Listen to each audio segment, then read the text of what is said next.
वहीं विपक्ष के इस आंदोलन को लेकर अब उप मुख्यमंत्री देवेंद्र फडणवीस की प्रतिक्रिया सामने आई है। फडणवीस ने कहा कि ये सब आंदोलन दिखावा है।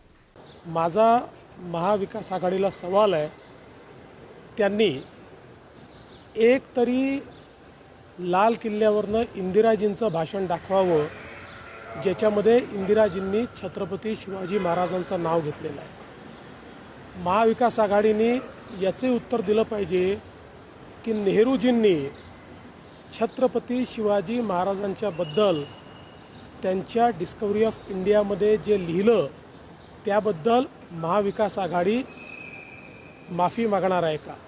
मध्य प्रदेशमध्ये काँग्रेसचं सरकार असताना कमलनाथजींच्या मतदारसंघामध्ये छत्रपती शिवाजी महाराजांचा पुतळा बुलडोझरनी हटवण्याचं पाप हे काँग्रेसने केलं।